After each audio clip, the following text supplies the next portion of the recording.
Alright, so naka-set up na guys ang ating hotpot. So magha-hotpot po kami. At meron po ditong dalawang mag-celebrate ng kanilang kaarawan. So ayan guys, nagluluto na rin, ready na ang kawali or yung lutuan para mabilis lang guys na maluto ang pagkain. Yeah, hotpot ngayon. So this is Killing Me Softly Foods. At habang prepare, sinasalin ay pinag-pray na rin ang pagkain para ready na humatag.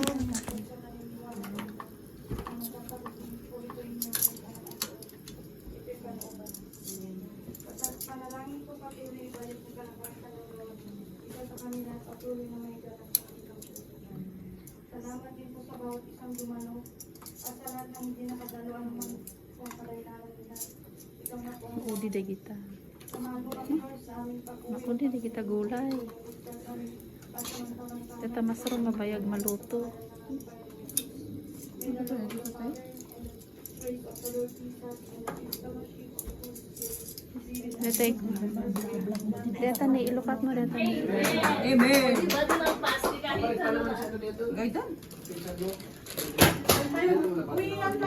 Uwian na.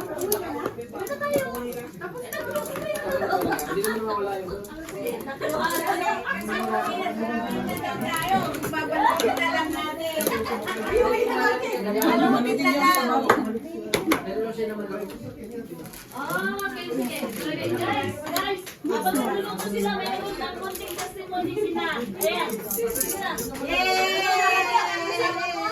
Marley, pag-picture na ito. Guys, I just wanna share po sa inyo lahat na kasama ni Lord yung matutuluyan namin mag-asawa.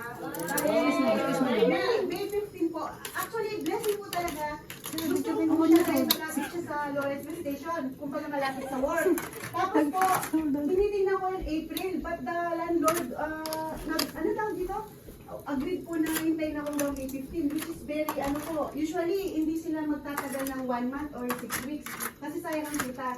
Pero sabi ko, Lord, if para po sa amin to, you will touch the, Lord, to, hinihintay pa rin po yung papel ng asawa ko, pero yun po yung prayer namin, summer or July din po siya. Pero yung pong list namin, sa May 15 po yung...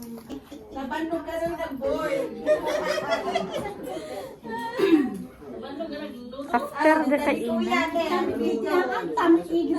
Tinulag ka lang? Kantaan na natin ulit sila. Dali. Happy birthday to you. Happy birthday to you.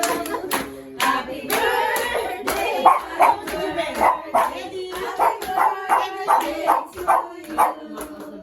Ayaw niya.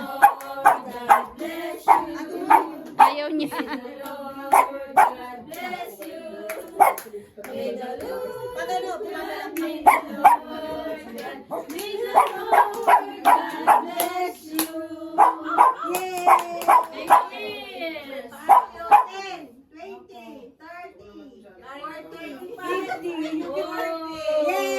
Cheers!